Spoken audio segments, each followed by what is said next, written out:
नमस्कार, मी सिद्धेश ताकवले आणि आपण पाहताय जय महाराष्ट्र बुलेटिन मध्ये आपलं सगळ्यांचं स्वागत। आणि बुलेटिनच्या सुरुवातीलाच बातमी आहे मुख्यमंत्री फडणवीसांच्या पत्रकार परिषदेसंदर्भातली। नारी शक्ती वंदन विधेयक नामंजूर झाले, फडणवीसांनी संताप व्यक्त केला। विरोधकांची स्त्रियांविरोधातील मानसिकता दिसून आली असंही फडणवीस म्हणतात। 70 कोटी महिलांचा विरोधकांनी विश्वासघात केलाय असंही मुख्यमंत्र्यांनी सांगितलंय। महिलांचा अपमान करणं राहुल गांधींचा छंद आहे असाही टोला फडणवीसांनी लगावला। तर काँग्रेसची अर्बन नक्षलवादी मानसिकता आहे असंही मुख्यमंत्र्यांनी बोलून दाखवलं। आम्ही सर्व प्रमुख पदांवरती महिलांना संधी दिलेली आहे असा सुद्धा दावा मुख्यमंत्री फडणवीसांनी थोड्या वेळापूर्वी केलेल्या पत्रकार परिषदेतून केला आहे।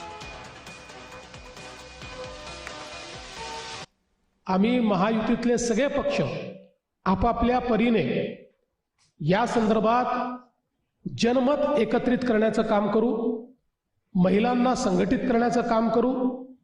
महाराष्ट्रातनं 1 कोटी महिलांच्या सह्या या आम्ही गोळा करणार आहोत या बिलाच्या समर्थनार्थ। त्यासोबत तालुका स्तरापर्यंत मोठ्या प्रमाणात जनजागृती करणार आहोत। मी तर आज त्यांना ओपन चॅलेंज देतो, ओपन चॅलेंज, की माझ्या स्तरातल्या कुठल्याही त्यांच्या नेत्यांनी माझ्यासोबत महिला विधेयकाच्या संदर्भात ओपन डिबेट करावी। ओपन डिबेट की याच्यामध्ये काय चूक आहे, या पद्धतीत काय चूक आहे, याच्यावर ओपन डिबेट करावी। ते करणार नाहीत, करू शकत नाहीत।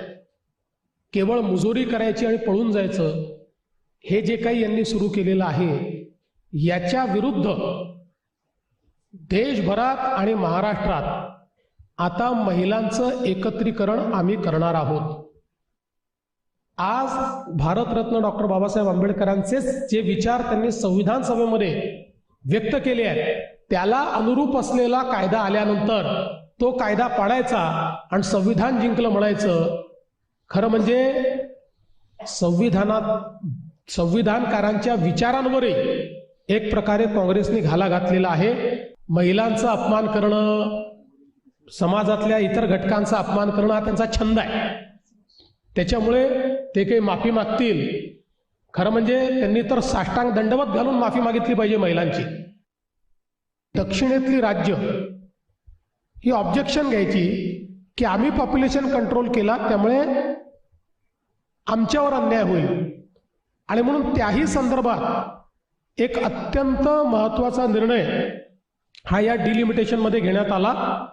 आणि तो निर्णय असा घेण्यात आला की त्या राज्यांमध्येच जितक्या लोकसभेच्या आणि जितक्या विधानसभेच्या जागा आहेत त्याच्यात 50% वाढ होईल।